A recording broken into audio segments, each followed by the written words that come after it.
Good evening and welcome to Tucker Carlson Tonight. Yesterday, we learned damning new details about the domestic spying operation. Excuse me. It catches in your throat even saying it.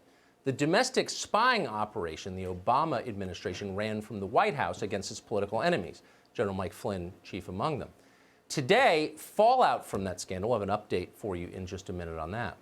But first tonight, it has been close to 3 weeks since the state of Georgia began to gradually loosen its coronavirus lockdown. Starting in late April, the state allowed hair salons, bowling alleys, barbershops, and gyms to reopen. 3 days later, restaurants and theaters followed. Hospitals were once again allowed to perform all needed surgeries. They could stop pretending that the coronavirus was the only medical problem that patients face. It's not. There's nothing especially radical about what Georgia did, but you wouldn't know that if you were watching television that week. The decision was described there as the most reckless public health decision since 9 out of 10 family doctors endorsed Camel cigarettes.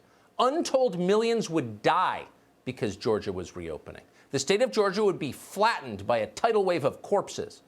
It was that dangerous. Even Stacey Abrams took a break from campaigning for vice president to offer an assessment.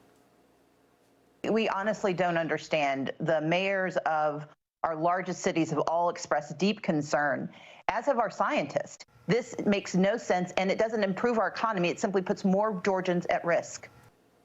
Yeah, she seems to know what she's talking about. You should know, though, that Stacey Abrams is delusional. At one point, she announced that she was the governor of Georgia, which from a mental health standpoint is one step from claiming you're Napoleon. Now Abrams imagines she is a public health expert. Best to humor her on that. Just nod and look interested. Chris Hayes is not a scientist either. He's MSNBC's most ardent male feminist. But he still has strong views on epidemiology. Hayes was so upset by the idea that people in Georgia might go outside without permission that he suddenly found himself arguing that everyone must obey the Trump administration. If that sounds insane to you, you're not alone. And for the record, Georgia does not meet the White House guidelines. It does not have a 14-day trajectory of declining cases. It has tested less than 90,000 people out of a population of more than 10 million. Mayors in Georgia are describing the governor's decision as reckless, dangerous, and illogical. Oh, the voice of overpriced Brooklyn. We must do what the White House tells us, he screams on MSNBC. That's how dangerous it was. Mark this day, wrote one longtime Washington reporter, because 2 and 3 weeks from now, the Georgia death toll is blood on Governor Brian Kemp's hands. Well, as it happens, we did, in fact, mark that day. It was April 25th, 2020, when the reopenings began. That day, Georgia had 650 new cases of coronavirus.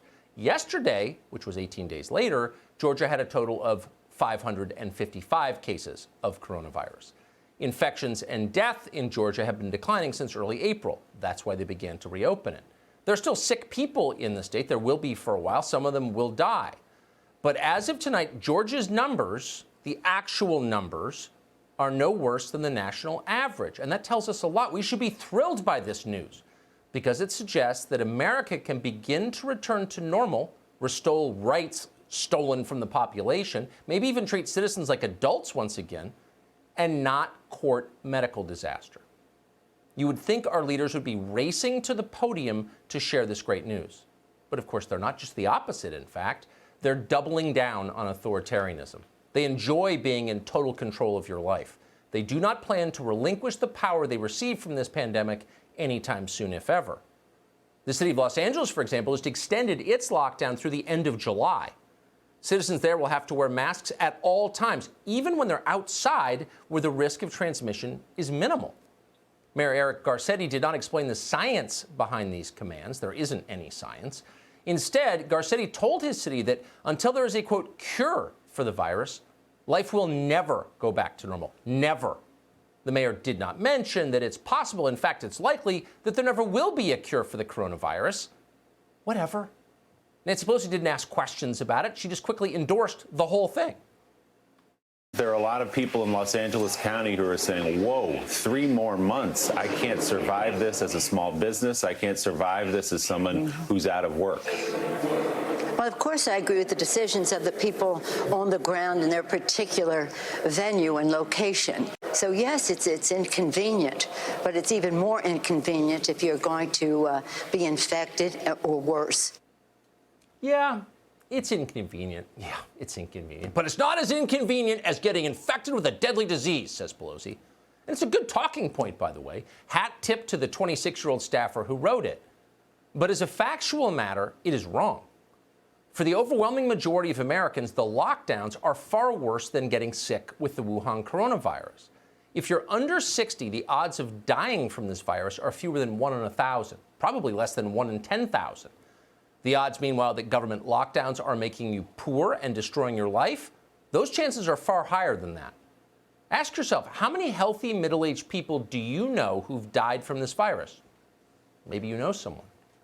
How many people do you know who are now unemployed and terrified of the future? Probably a lot. Washington Governor Jay Inslee, not a math guy. He's not calculating probabilities like this. Inslee apparently believes that everyone in Washington state faces the real likelihood of dying from the virus, and that's why he's ordered officials in the state to track who goes to restaurants and who they eat with, because that's not a Chinese police state tactic or anything. This contact tracing, obviously, if you have somebody who's become sick and they were sitting right next to a person at a restaurant, to be able to identify that person could be very valuable for their health to try to save their life. And so we've put that in place. Yeah, it's kind of weird that the authorities are taking notes on who you're having dinner with, but, you know, it's for the public health, so submit. It's not like politicians would ever misuse that information or anything, so sleep well. And don't forget to send in a blood sample so the government can sequence your DNA for public health reasons. Nobody in America is enjoying all of this more than Michigan Governor Gretchen Whitmer. It's always the most mediocre people who love fascism the most. It gives them power they never dreamed they would have, and indeed don't deserve. Whitmer wants this moment to last forever. She's enraged that anyone would dare to complain about it. She went on ABC yesterday and dismissed any citizen who disagrees with her, needless to say, as a racist. And then she promised that disobedient citizens in Michigan, serfs, will be punished with even more severe lockdowns. These have been really political rallies where people come with Confederate flags and Nazi symbolism and calling for violence. This is racist and misogynistic, and I ask that everyone who has a platform uses it to call on people to observe the best practices promulgated by the CDC and to stop encouraging this behavior, because it only makes it that much more precarious for us to try to re-engage our economy, which is what everyone says they want us to be able to do. Yeah. Not only is it racist, it's dangerous to the public health and racist. Whitmer was later asked if she had evidence, proof that protesters were actually spreading the virus, and you'll be surprised to learn she didn't. And by the way, that question is misogynistic, so shut up, bigot. Some people in Michigan are finally growing tired of this performance. Carl Mankey owns a barber shop. He would like to continue cutting hair. Authorities won't let him do that. They prefer to send him welfare checks instead. That is not the country he wants to live in, though. I'm 77.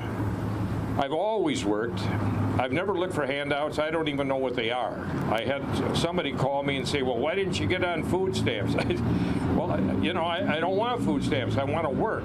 When our governor said, we're going to have another 28 days, it knocked me to my knees. I couldn't take another 28 days. All of us as Americans need to begin to take responsibility for ourselves.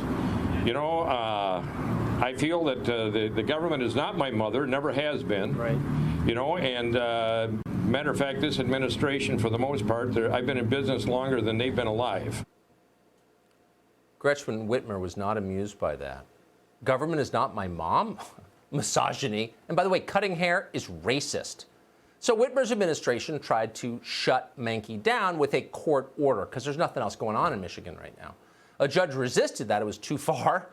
So Whitmer's lackeys simply revoked Mankey's barber's license. Now he's shut down for good and will be even when the lockdowns finally end. That'll show him. Stop whining and take your welfare check, bigot. This is insanity, obviously, and at some point we're going to look back in shame as we consider it. Politicians will always seize the maximum amount of power they can. That's why they went into politics in the first place, to fill that empty space inside. The question is for the rest of us. Why are the rest of us allowing this to happen?